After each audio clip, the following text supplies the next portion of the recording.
उत्तर प्रदेशच्या चांगूर बाबाचं महाराष्ट्र कनेक्शन वगैरे झालेलं आहे। महाराष्ट्रातील लोणावळ्यामध्ये त्याने 15 कोटीची जमीन घेतल्याची माहिती हे छांगूर फांगूर डांगूर कोणी असतील त्यांना उत्तर प्रदेशमध्ये त्यांचा निपटारा करण्यासाठी आमचे योगी जी काफी आहे, पण त्यांचं जे काही महाराष्ट्रामध्ये त्याचे कोण किल्ले चपाटे असतील ते आमच्यावर सोडून द्या। आम्हाला त्यांना मिट्टीमध्ये मिळवण्यासाठी आम्ही सक्षम आहोत। माहिती घेऊ आणि पुढचा कार्यक्रम करू।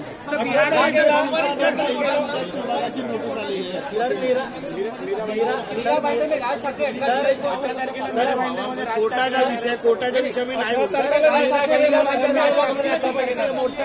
अरे एक जण बोला ना, आवाज तरी ओढवा।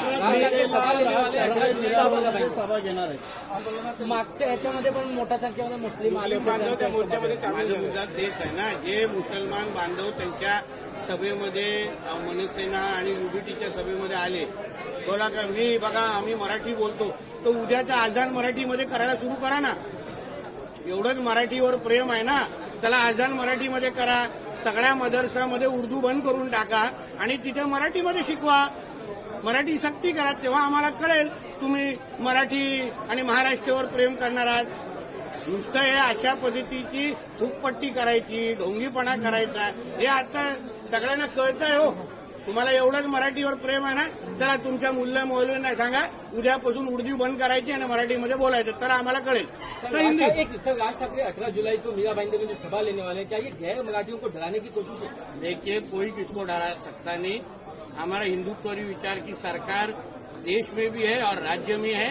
हम लोग होते हुए कोई भी हिंदुओं को डरा सकता है नहीं। आप उसका चिंता मत करो, वो सब दिन गए।